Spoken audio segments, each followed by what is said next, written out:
এতক্ষণ গুরুত্বপূর্ণ সংবাদ শিরোনাম শুনলেন। এবারে বিস্তারিত বিশ্ব সংবাদে আপনাদের আমন্ত্রণ জানাচ্ছি। আমি গাজী আব্দুর রশিদ। ইরানের নৌবাহিনীর কমান্ডার রিয়ার অ্যাডমিরাল শাহরাম ইরানি বলেছেন, সামরিক দিক দিয়ে তার দেশ এতটা শক্তিশালী অবস্থানে পৌঁছেছে যে তার পক্ষে যে কোনো ধরনের আগ্রাসন প্রতিহত করা সম্ভব।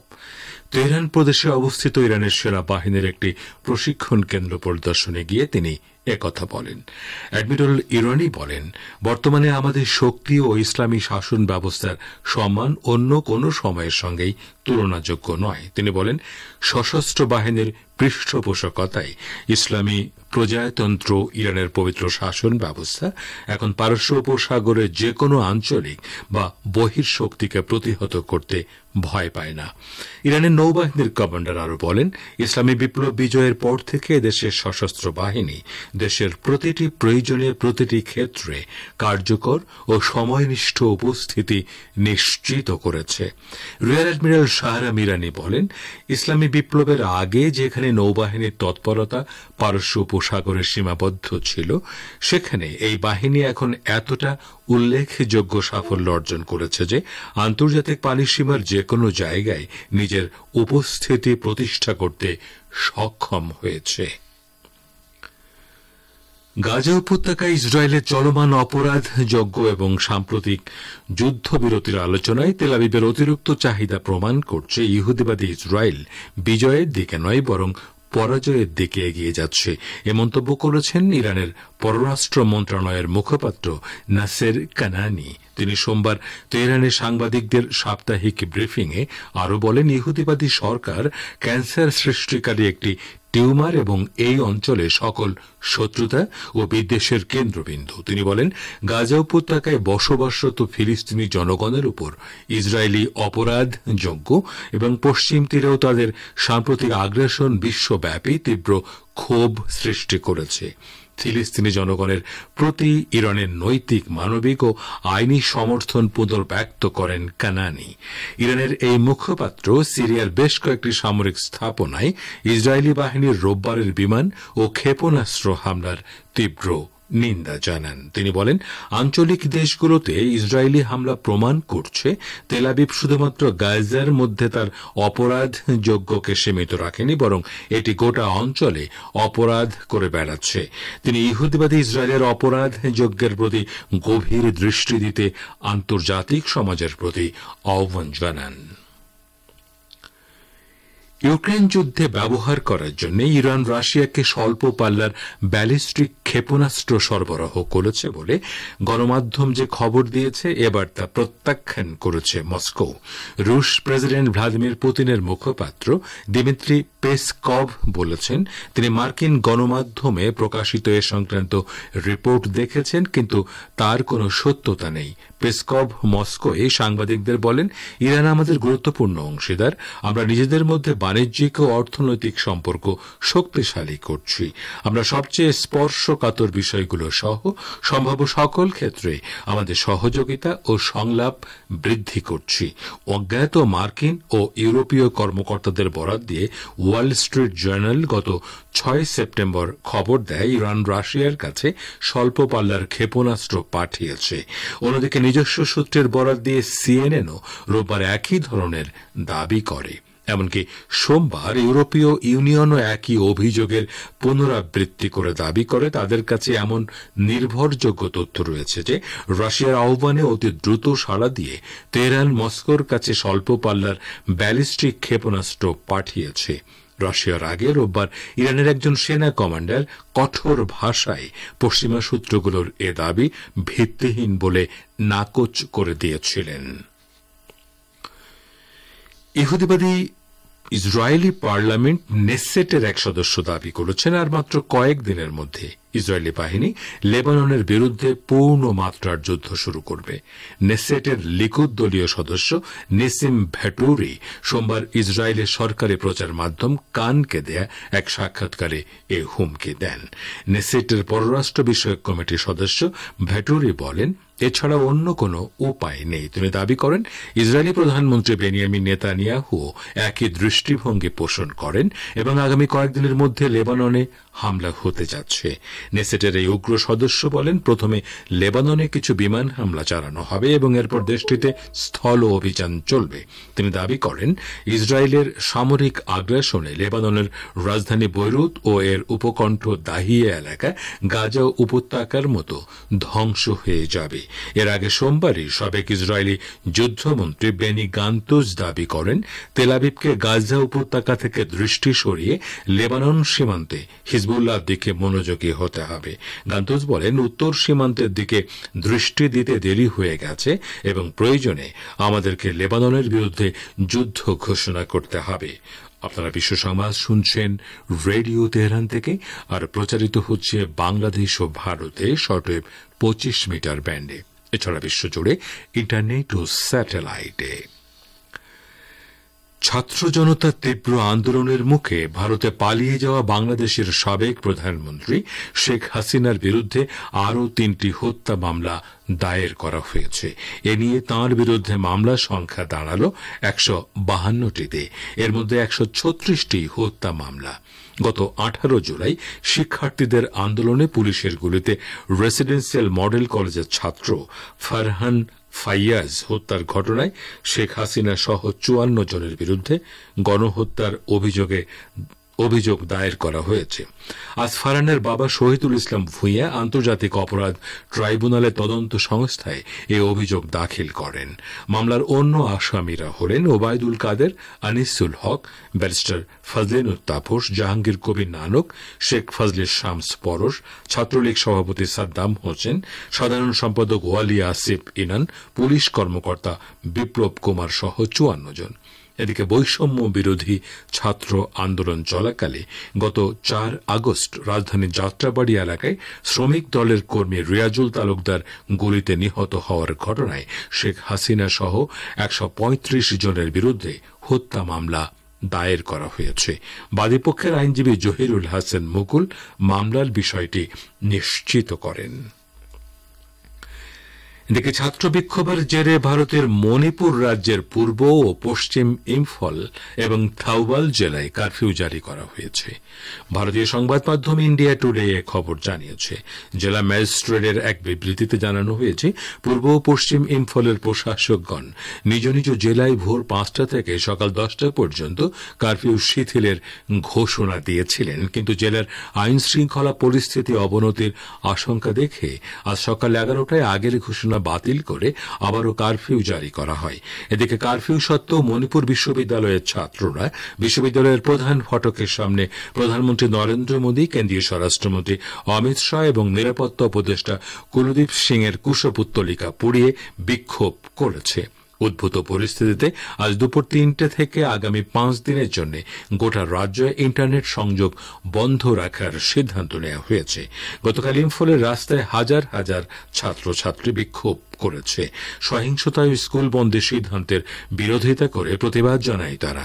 ইম্ফল উপত্যকার গোষ্ঠী মেইতিদের সঙ্গে নিকটবর্তী পাহাড়ি সম্প্রদায় কুকি জোদের সংঘর্ষে এখন পর্যন্ত 2 শতাধিক মানুষ প্রাণ হারিয়েছেন আর ঘর ছাড়তে বাধ্য হয়েছেন কয়েক হাজার মানুষ। তো শ্রোতা বন্ধুরা, আপনারা বিশ্ব সংবাদ শুনছেন রেডিও তেহরান থেকে।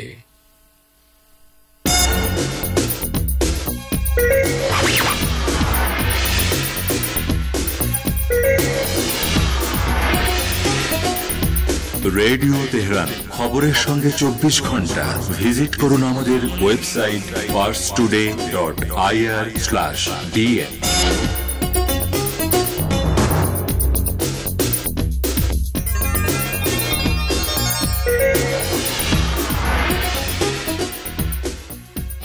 আবারও ফিরে এলাম বিশ্ব সংবাদে।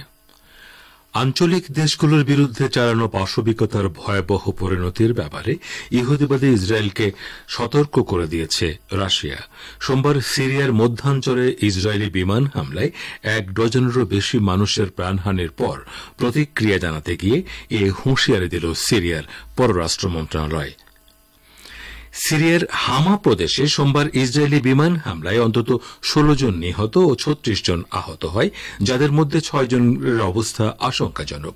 এ সম্পর্কে প্রতিক্রিয়া জানাতে গিয়ে সিরিয়ার পররাষ্ট্র মন্ত্রণালয় এক বিবৃতিতে বলেছে, গাজা উপত্যকা ও অধিকৃত পশ্চিম তীরের চলমান প্রাণঘাতী আগ্রাসনের পাশাপাশি সিরিয়া সহ অন্যান্য আঞ্চলিক দেশের বিরুদ্ধে ইসরায়েলের পদ্ধতিগত হামলা প্রমাণ করছে রক্তপিপাসু এই ফ্যাসিবাদী সরকারের উন্মত্ততা আঞ্চলিক সংঘাতের আরও বিস্তৃতি ঘটাবে।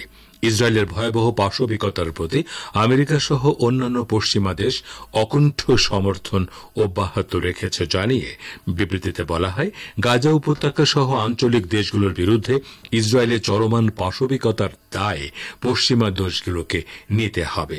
ইসরায়েলি আগ্রাসন মোকাবেলায় নিজের সার্বভৌমত্ব রক্ষা করার অধিকার সিরিয়া সংরক্ষণ করে বলেও দেশের পররাষ্ট্র মন্ত্রণালয়ের বিবৃতিতে উল্লেখ করা হয়। গাজা উপত্যকার নিরীহ জনগণের বিরুদ্ধে জাতিগত শুদ্ধি অভিযান বন্ধ করতে ইহুদিবাদী ইসরায়েলিকে বাধ্য করার জন্য আন্তর্জাতিক সমাজের প্রতি আহ্বান জানিয়েছে ফিলিস্তিনের ইসলামী প্রতিরোধ আন্দোলন হামাস। সংগঠনটি বলেছে, এই আগ্রাসনের ফলে ব্যাপক ধ্বংসযজ্ঞ ছাড়াও গাজার লাখ লাখ শিক্ষার্থীর লেখাপড়া ধ্বংস হয়ে যাচ্ছে। হামাস সোমবার এক বিবৃতিতে বলেছে, গাজার স্কুল শিক্ষার্থীরা দ্বিতীয় বছরের মতো লেখাপড়ার সুযোগ থেকে বঞ্চিত হচ্ছে। বিবৃতিতে বলা হয়, গাজার 6,30,000 শিক্ষার্থীর শিক্ষার অধিকার কেড়ে নেয়া সকল আন্তর্জাতিক আইনের সুস্পষ্ট লঙ্ঘন। এদিকে ফিলিস্তিন প্রতিরোধ আন্দোলনের মিশরীয় 2 তরুণ সমর্থক ইসরায়েলের সঙ্গে মিশর সীমান্তের কয়েকটি এলাকায় ইহুদিবাদ বিরোধী অভিযান চালিয়েছে। পাস্টুরে গাজা আল আন চ্যানেলের বরাত দিয়ে জানিয়েছে, ইসরায়েলের সঙ্গে মিশর সীমান্তের কয়েকটি এলাকায় ওই 2 মিশরীয় যুবকের অভিযানে বেশ কয়েকজন ইহুদি সেনা নিহত এবং বেশ কয়েকজন আহত হয়েছে। তো শ্রোতা বন্ধুরা, আমাদের নিউজ ডেস্কে এখনকার মতো এই ছিল সর্বশেষ খবর। এতক্ষণ আমাদের সাথে থাকার জন্য অনেক অনেক ধন্যবাদ।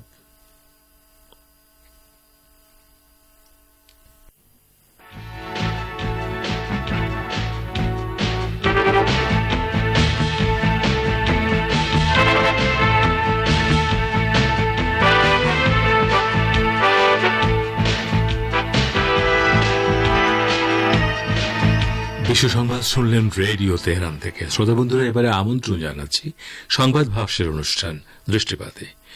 বিখ্যাত আরব বিশ্লেষক আব্দুল বারি আতাউয়ান সামরিক শিল্পে ইরানের ক্রমবর্ধমান অগ্রগতিতে মার্কিন যুক্তরাষ্ট্র ও ন্যাটো জোটের উদ্বেগের কথা জানিয়েছেন। এ সম্পর্কে আজকের দৃষ্টিপাতে শুনুন আমাদের ভাষ্যকারের একটি পর্যালোচনা সহকর্মী আমির হোসেনের পরিবেশনায়। বিখ্যাত আরব বিশ্লেষক আব্দুল বারি আতওয়ান সামরিক শিল্পে ইরানের ক্রমবর্ধমান অগ্রগতিতে মার্কিন যুক্তরাষ্ট্র ও ন্যাটো জোটের উদ্বেগের কথা জানিয়েছেন। তিনি বলেছেন, রাশিয়ায় ব্যালিস্টিক ক্ষেপণাস্ত্র পাঠানো সম্পর্কে ইরানের বিরুদ্ধে আমেরিকা যে অভিযোগ করেছে তা থেকেই ইরানের সামরিক অগ্রগতি নিয়ে মার্কিন যুক্তরাষ্ট্র ও ন্যাটোর গভীর উদ্বেগ ফুটে উঠেছে। বিশেষ করে ক্ষেপণাস্ত্র খাতে ইরানের অভাবনীয় উন্নতিকে পশ্চিম এশিয়া অঞ্চলে মার্কিন যুক্তরাষ্ট্র ও ন্যাটোর জন্য বিরাট চ্যালেঞ্জ হিসেবে দেখা হচ্ছে। আরব বিশ্লেষক আব্দুল বারি আতওয়ান দৈনিক রাই আল ইয়াউম পত্রিকায় এক নিবন্ধে রাশিয়ায় ইরানের ব্যালিস্টিক ক্ষেপণাস্ত্র পাঠানোর ব্যাপারে মার্কিন সংবাদপত্র ওয়াল স্ট্রিট জার্নালের উত্থাপিত অভিযোগ প্রত্যাখ্যান করে লিখেছেন, এটা আশ্চর্যজনক যে ইরানের বিরুদ্ধে এই অভিযোগটি এমন সময়ে উত্থাপন করা হলো যখন মার্কিন পররাষ্ট্র দপ্তর ইউক্রেনে সর্বশেষ $25 কোটি মূল্যের অস্ত্রের চালান সরবরাহের ঘোষণা দিয়েছে। এই নিবন্ধে জাতিসংঘে ইরানের প্রতিনিধির বক্তব্যের কথা উল্লেখ করে আতওয়ান আরো বলেন, জাতিসংঘে ইরানের প্রতিনিধি ওয়াল স্ট্রিট জার্নালে প্রকাশিত সংবাদকে জোরালোভাবে প্রত্যাখ্যান করেছেন। ইরানের প্রতিনিধি এই অভিযোগকে বিভ্রান্তিকর ও ভিত্তিহীন বলে অভিহিত করে বলেছেন, মার্কিন সরকার, ফ্রান্স ও ইংল্যান্ড এসব মিথ্যা খবর প্রচার করছে। আরবের খ্যাতনামা বিশ্লেষক তার এই নিবন্ধে জাতিসংঘে ইরানের প্রতিনিধির বক্তব্যের উদ্ধৃতি দিয়ে বলেছেন যে ইউক্রেনে পশ্চিমা বিশ্ব, বিশেষ করে মার্কিন যুক্তরাষ্ট্র অত্যাধুনিক অস্ত্র পাঠানোর কারণে এই যুদ্ধ দীর্ঘ হচ্ছে। তার মতে মার্কিন সরকার মস্কোকে টার্গেট করে ইউক্রেনে দূরপাল্লার ক্ষেপণাস্ত্র মোতায়েন করতে চাইছে, যাকে মস্কো তার জন্য রেড লাইন বলে এর বিরোধিতা করেছে। আতওয়ান আরো লিখেছেন, এটা অনেক বড় ভণ্ডামি যে ইউক্রেনে F-16 ফাইটার, প্যাট্রিয়ট মিসাইল এবং নতুন ট্যাঙ্ক সহ কোটি কোটি ডলারের আধুনিক অস্ত্র পাঠানো হালাল, কিন্তু একই কাজ অন্যদের জন্য অপরাধ হিসেবে দেখা হচ্ছে। এই আরব বিশ্লেষক গাজায় ইসরায়েলের অপরাধের প্রতি সমর্থনের কারণে আন্তর্জাতিক অঙ্গনে মার্কিন সরকারের অবস্থানের অবনতির কথা উল্লেখ করে বলেছেন, ইসরায়েলের প্রধানমন্ত্রী বেনিয়ামিন নেতানিয়াহু এবং ইহুদিবাদী লবিং গ্রুপের ভয়ে মার্কিন সরকার গাজার বিরুদ্ধে যুদ্ধ বন্ধ করতে ব্যর্থ হয়েছে। সর্বশেষ আতওয়ান আমেরিকার যুগ শেষ হয়ে আসছে উল্লেখ করে লিখেছেন, বিশ্বে নতুন বহুমুখী কেন্দ্রিক শক্তির উত্থান ঘটেছে, যেখানে আমেরিকাকে ফ্রান্স, পর্তুগাল, বেলজিয়াম ও ব্রিটেন সহ অতীতের উপনিবেশিক শক্তিগুলোর মতো পরিণতি ভোগ করতে হবে। ইহুদিবাদী ইসরায়েল 2023 সালের 7 অক্টোবর থেকে পশ্চিমা সরকারগুলোর সর্বাত্মক সহায়তা সমর্থন নিয়ে পশ্চিম তীর ও গাজায় মজলুম ও প্রতিরক্ষাহীন ফিলিস্তিনিদের উপর গণহত্যা অভিযান চালিয়ে যাচ্ছে। এর জবাবে গাজায় ফিলিস্তিনি প্রতিরোধ আন্দোলন ও লেবানন, ইরাক, ইয়েমেন ও সিরিয়ার প্রতিরোধ আন্দোলনগুলো ইসরায়েলের এসব অপরাধযজ্ঞের প্রতিশোধ নিচ্ছে। ইসরায়েলি বর্বরতায় এ পর্যন্ত গাজায় প্রায় 41,000 ফিলিস্তিনি শহীদ ও 1 লাখেরও বেশি আহত হয়েছে, যাদের বেশিরভাগই নারী ও শিশু। ইসরায়েলের অস্তিত্ব গড়ে ওঠে 1917 সালে উপনিবেশবাদী ব্রিটেনের ব্যালফোর নামক ঘোষণার আলোকে এবং বিশ্বের নানা অঞ্চল থেকে ইহুদিদেরকে ফিলিস্তিনে অভিবাসন করতে উৎসাহ জুগিয়ে 1948 সালে ইসরায়েল তার আনুষ্ঠানিক অস্তিত্ব ঘোষণা করে। সেই থেকে ফিলিস্তিনি জনগণের বিরুদ্ধে গণহত্যা এবং গোটা ফিলিস্তিনের ভূখণ্ডগুলোকে দখলে নেয়ার নানা ষড়যন্ত্র বাস্তবায়নের পদক্ষেপ নেওয়া হয়েছে।